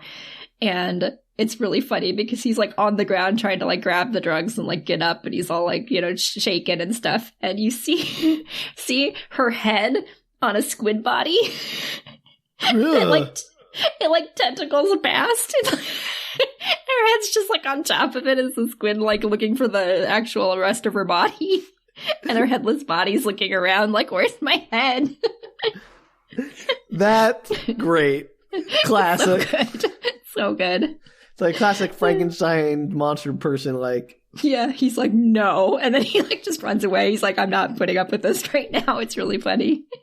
Very good. Not today, Satan. So back in the gym, Mary Beth and Stokely are left alone. So they're just like sitting on the bleachers waiting for everybody to come back. And Mary Beth is like, how do these stories usually end, Stokely, you know, when you read them in your sci-fi books? And she's like, well, the aliens usually win, to be honest. That's not true at all. Well, she specifically references, because this very heavily plays on Invasion of the Body Snatchers and the Puppet Master. And I think Invasion of the Body Snatchers, I'm pretty sure, doesn't that end with them winning, the aliens? Sure. I'm just saying, usually in sci-fi media, like, you know, Independence Day or, you know, all the stuff, it's like the aliens get their butts Humans kicked. win. Yeah, because it's like, no, or even Alien, the human win at the end of it kind of stuff. Yeah. Though I think often with the ones with like replacement of humans, I think those are sometimes more likely the aliens or zombies That's or whatever might win those ones. Yeah, and of course the thing ends ambiguously, so. Right. So I think she's more thinking of those stories in particular, like the human replacement ones don't always end well. All right, fair enough. And Mary Beth wonders, she's like, well, maybe like the humans actually win. Like Stan didn't look unhappy, right? He looked really happy. Maybe it's better to be converted to the parasite alien thing? She's just wondering. Like, she's like, is that a thing? Like, he looked like he didn't mind being a parrot, like one of the people, like creatures. Well, it wasn't him. He's gone. It's not a parasite. That's what Stokely says. She's immediately like, well, that's because I took away who he was. He wasn't Stan anymore. And she's like, well, maybe he's better who he is. Like, he's cleared away his confusion. Aren't they all tired of being... This is very much like what is, you know, a person? Are they the consciousness or the physical body or whatever? Right. Yeah. It doesn't get quite that deep, but yes. She's like, aren't they all tired of being something they're not? Like, high school experience. Probably why it's set in high school, Sam. Yeah, of course. They're all tired of being something they're not. Like, she's like, I know I am. And Stokely turns to look at her, and Mary Beth's fist flashes out, punching her in the face. Uh-oh, is Mary Beth an alien? A giant tentacle grows out of her arm and her head melts and an alien Barracuda-style head thing appears with giant squid arms. Amazing. Amazing. Is she the queen? Maybe. Because she's the new girl. It makes so much more sense now. They did say that earlier when they were all throwing away suggestions as to who would be the, you know, replaced by an alien. They're like, well, you're new. And she's like, I just got here. Didn't she take the drugs, though? Yes, she did in the room, but you never saw her have her aspirin allergy, did you? So who knows? What do you mean? Never saw her like... She said she was allergic to aspirin. That's why she couldn't take it. Then she snorts it, or you see her snort it. You assume that she snorts it. And she never had any kind of reaction to the drug. So, but if she's one of the aliens, wouldn't it kill her? Yes, if she did it. We'll find out. Oh, so she did fake it, just like I suggested could have happened earlier. And you're like, no one can fake it. I didn't say no one can fake it. I just said that they looked, you can see the white powder in the pens, so like they all checked to make sure that was actually used. Also, assuming she and Delilah were both the aliens at that point, and everyone else had already done the drugs, they could have just like ended it there. Yes, I guess they probably could have, except that the drugs were just starting to hit people. So like Casey was super high. He'd never used drugs before or anything. So he was like practically passed out on the couch. But like the rest of them were still pretty like with it. They could have just grabbed the gun. Like, who had the gun at that point? Delilah, maybe? I'm not sure. If Delilah had the gun. And maybe somebody else did. I don't know. I don't disagree. I think it could have gone down completely differently than it did. I'm just saying, these aliens seem to have had a lot of opportunities to win that they chose not to take. Yeah, it's true. Anyway, that's not what happens. Great, perfect. We're back to the aliens doing their darndest to lose.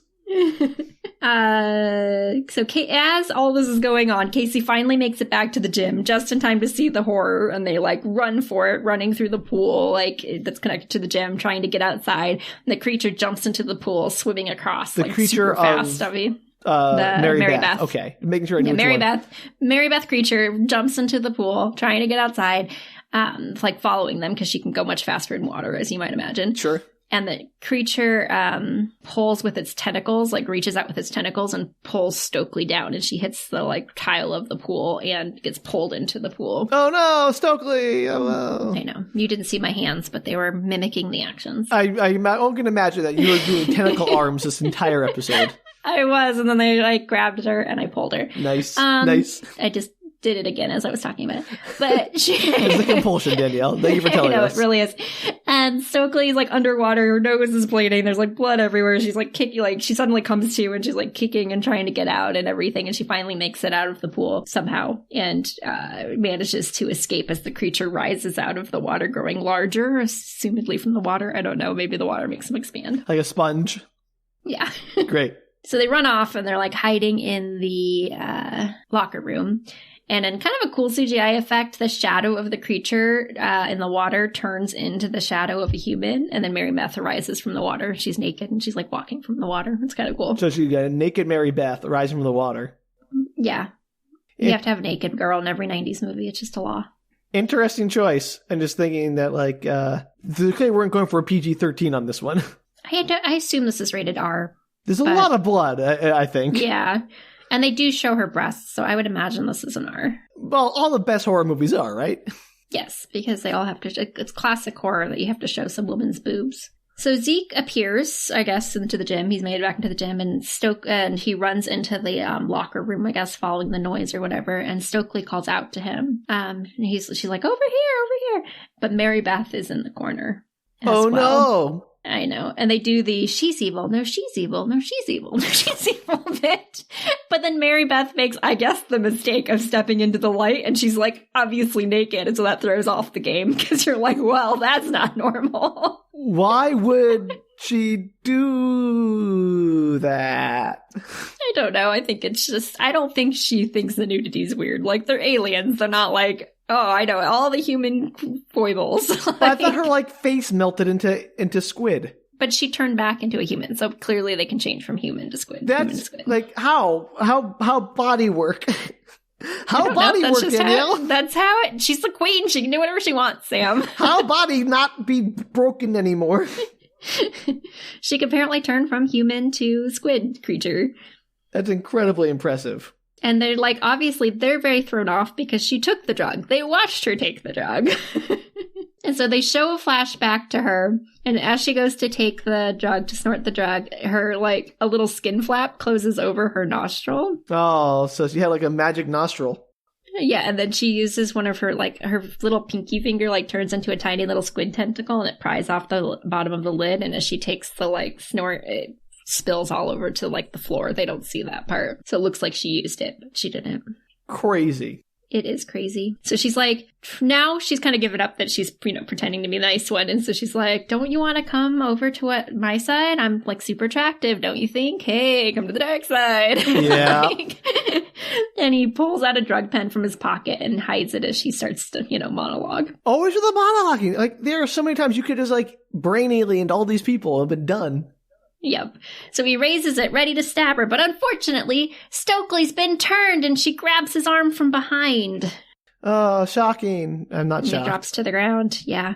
And then Casey pops out, I don't know, for wherever he was hiding, and pushes her into a gated area that has locks. Don't ask me. It's somewhere in the locker room. There are locked Sure, things. why not? You gotta lock up children sometimes, I guess. I think it's locking the lockers or something. Like some kind of gated thing, like over lockers and stuff. And he throws her in there and they lock it back up. So now she's stuck inside a cage. Cool. And Zeke makes Casey take the drug again, as you obviously would. Yeah. We could just sprinkle it on him, apparently. Apparently, it works like salting a slug. So now Casey's high as a kite again. So he's like, everything's double. He's like having a hard time. Aw, poor Casey. And then what is in a little bit of a confusing bit of writing, I had to watch this scene twice. Zeke runs off, leaving Casey behind. Like, they're running together, and then Casey kind of, like, falls over, and he's like, Zeke runs off. And then I think he gets tossed by the creature because he suddenly flies through, like, over the lockers in the locker room and, like, lands next to Casey, like, completely passed out because he's just, been Zeke? tossed over some lockers. Yes. Zeke flies over the lockers and lands next to Casey. Got it.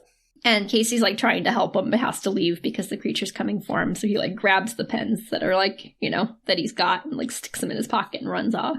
I did not expect Casey to be the big hero of this movie. I didn't either. I did not see that coming, which is why I think it's funny that the summary is, like, Casey witnesses this thing, and he's, like, obvious hero of the story. I'm like, is he? I was about ready to say, like, I was expecting to have this comment when we finished the episode, like, that summary really made out Casey to be more important than he was, but looks like I'm the fool. Good job, summary.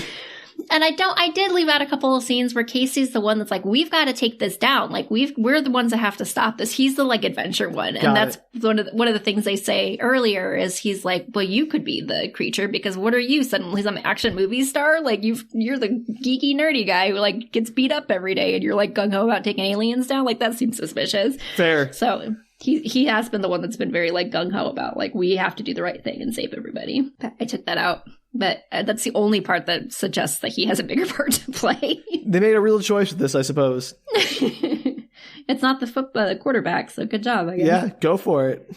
And so he's, like, off hiding, and Mary Beth is wandering around the room naked, just, like, talking out loud, trying to find him, Like you do. Yeah. And she's monologuing some more about how in her world there were limitless oceans until they started to dry up and she escaped and came to Earth. Why did they dry met up? all of them. I don't know. She doesn't say, Sam. This is just her monologue. She's wondering. All right. So she meets all of them and they all seemed as lonely and as sad as she was. I think she's just a teenage alien, to be honest. So that'd be a much more interesting story if it was like she wasn't evil. She was like, oh gosh, I was just trying to make everyone friends. No, this is the story. Listen to the story. Okay. So she's like, I met all of you, like I came to Earth because you have a lot of water and I met all of you and you all seemed as lonely and as sad as I was. And I thought I could give you like a taste of my world because in our world, we don't have anger, fear, like attitude. There's no like class system. Everybody's like more or less kind to each other, though not that they've shown a lot of kindness to each other, but maybe if they were all aliens, it'd be fine. Because she like stabs them with scissors in the beginning. Not really kind. But I think the means to an end kind of thing, like just by to her. She's like, I wanted to make you part of something so special, so perfect. Don't you want that? Like, it's like, I'm very giving you Borg. perfection. This is very Borg, we are, seeking perfection, et cetera, et cetera. Yeah, so she's basically like, I lived in this ideal world and I can make your world the same as mine, and don't you want to be part of that? Your world lost all its oceans. Didn't seem so ideal to me. Well, no, it wasn't. And he's like, nah, I'd rather be afraid. And she's like, well, I guess you have every right to choose that. So like fiction says, we win, I guess. So like, your choice. And she turns back into her monster form and chases him back through the gym. Sure, why not? And so as he rushes across the basketball court, he runs under the bleachers, hitting the button that collapses them. Uh-huh. And as he runs behind him, the creature follows him, and the bleachers start to collapse, catching the creature as he runs through, like he's just ahead of the bleachers collapsing. That's how they work. Yeah. And then you can see, it's actually kind of a cool scene because you can see her like getting trapped in it as the collapse. You see the bleachers push up against, they have fancy bleachers, I guess. Yeah, very fancy. Up against the wall. And he makes it to the end of the wall. He's like stuck on the wall and she gets caught just at the end, like snapping at him, trying to get to him. Get a drug pen! Yeah, well, he does. So he pulls out the drug pen and he's like, guaranteed to jack you up. And then he plunges the pen into her eye. And I don't know why that's his line. Certainly a choice. I mean, to be fair, Danielle, I think both you and I would probably panic in that situation and come up with an even worse line. Like, I don't think it's any better than what I would come up with. I just think it's like they had a writing team. They could have come up with a better one. Look, here, let me sign that for you. There we go. Or, bet you didn't see this coming. Not today, Satan. That doesn't fit in any way. I wouldn't have a line, Sam. I would just stick it in her eye. Right. I mean, not really the time for a line. So the creature shrieks, spitting venom at him, which briefly infects him. Has no bearing on the plot, but luckily killing the queen. Obviously, she like starts to shrink and dishevel and whatever. Allows all the parasites to just like writhe aimlessly under his skin before popping out. I think they just wanted to use the rest of their CGI budget. Yeah, absolutely. Good choice. Cool. Good choice. Gotta use it. Casey mumbles that she wouldn't have liked it here anyways and goes to find his remaining friends. Who are all dead because the parasites clearly have stripped them of their ability to live. Yes, that's what you find out, is actually all of the humans have died. Makes sense. And he's all alone now in a post-apocalyptic Ohio. Cutscene to the students playing football. For a reason just back to normal. No one cares. Like, oh, that was weird. We'll get there. For a reason I don't understand, Zeke is now on the football team. What? I don't know. So the other guy, Stan, is like, I want to quit football to explore my potential. And Zeke is like, I want to quit being a smart guy to explore my potential by playing football. And I'm going to do it mid-season. With my no training, no senior experience, never done it before in my life.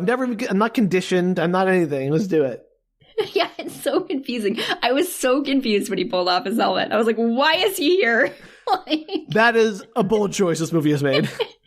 And there's a voiceover newscaster that's like, as you can see, life has returned to normal after a series of disappearances of several of the faculty.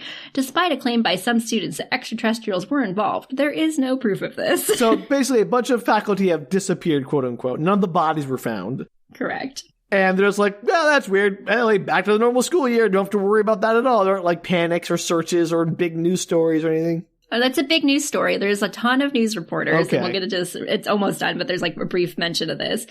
And then, so there's like the news recruiter, and you can see the newscasters like lined up against the field. Like there's a ton of them that are watching this, not just for the football game. They're obviously watching it because there was something weird going on at the school. Right. And then very creepily, the English teacher watches from the stands and waves shyly to Zeke. No. You. No. I know he's like 19 or 20 at this point, because again, second year senior status, that's but irrelevant. It seems weird. It's not just about the age. It's a power dynamic. Yes, it's so I've weird. made that point many times. It's not just about the age, but the age is often an indicator of power dynamic, but also because you are faculty, you have an obligation to your students. No, that's okay. Yeah, I would hope that nothing actually has happened with them, and maybe it's not meant to be as weirdly sexual as it is, but I think it is. No, I do not like it. No likey. It's very weird. And Stokely wonders if the news people will ever go away, and Stan comes up and is like standing next to her, and they make out, essentially. So they've gotten together, because Stan deserves somebody better than Delilah anyway. For sure. Well, Delilah's dead anyway. Nope, Delilah's alive. They shot her in the head, right? No, they didn't shoot her. Oh, they didn't shoot her. She ran away. She disappeared. There's the principal they shot in the head. That's right. Sorry, I got confused for a second who got shot. But I think the principal's still alive too. Like, what? It's very confusing. No, I don't buy. No. Okay, let me finish this one line, because this is the end of the movie, and then I will discuss the credits. Okay, sorry. Let's get through it. But my questions remain. Casey has apparently made all of the magazines for saving the school. They're like, is it a hoax or is it real? Did he save the school from aliens or not? He's on the cover of like Time magazine and all of this. What? And I don't know. Opinion seems to be very divided. But Delilah is like, how does it feel to be a hero, big boy? And they make out. So they're together. I'm glad Casey hitting on Delilah came to fruition. Sure. Maybe she's still a terrible person. Ways.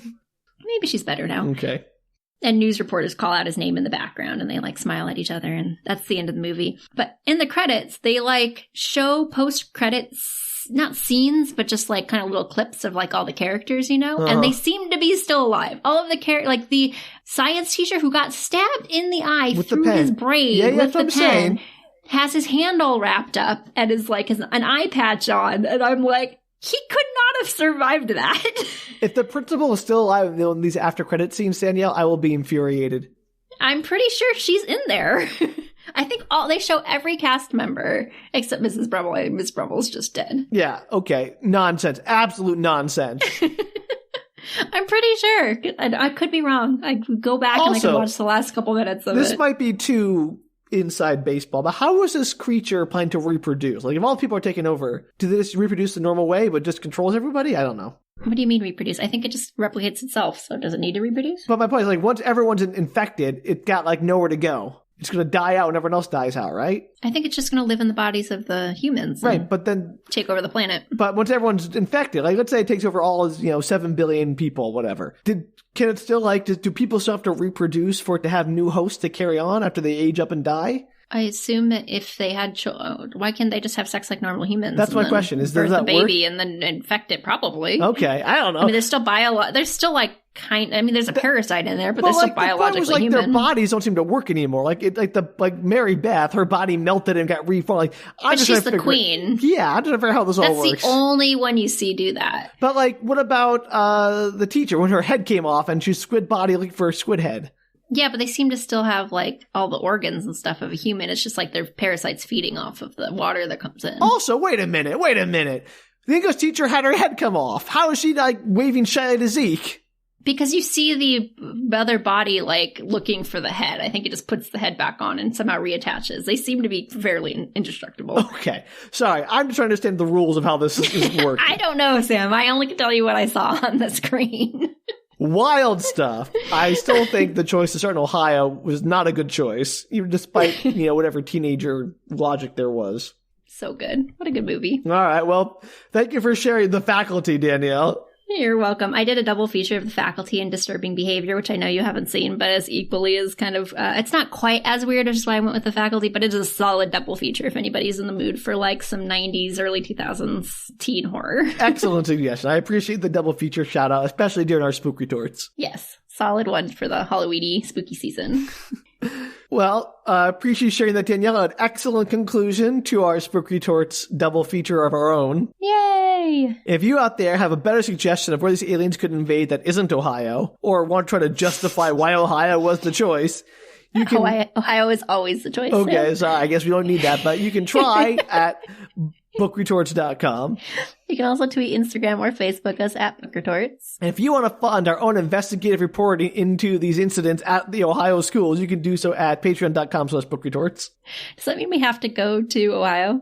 I take it back. Do not fund us. I retract everything. I'm going to send you to Ohio. You're closer. Yes, Danielle, but Ohio is closer to your heart. Yeah. I probably have family in Ohio, too. So do I, but that doesn't mean anything. Let's leave it out. We'll ignore that. They're probably aliens. It's fine. Oh, and you know what? That would explain a lot, actually. No, we love Ohio. our family. We love Ohio. We yes. give Ohio a lot of crap, but we love you guys. We only give it crap because we know how much they can take it, how strong they are. Because we have a lot of experience with Ohio. Yeah, that too. All right. Well, until next time, trust no one who doesn't do a bunch of drugs. Yeah. And don't trust anyone who lives in Ohio, I guess. Well, until then, bye. Take care, everybody.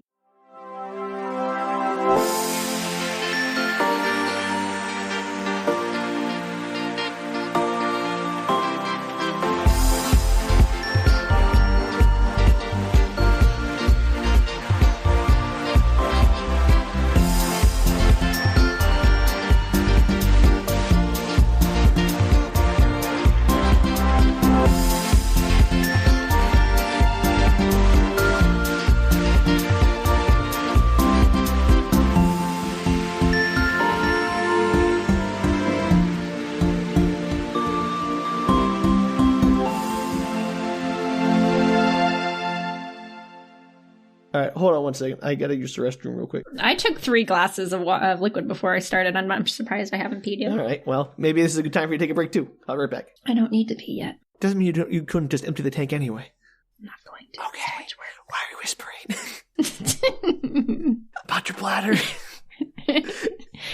I didn't want to tempt it into needing to pee. Welcome to ASMR Bladder Talk. Can I make money on that? Because I can 100% do a bathroom talk ASMR Danielle, podcast. I guarantee you could. I probably could not, knowing the internet and its various proclivities. That's a great idea. Good idea, All Sam. right, can I get 10%, please? Go to the bathroom.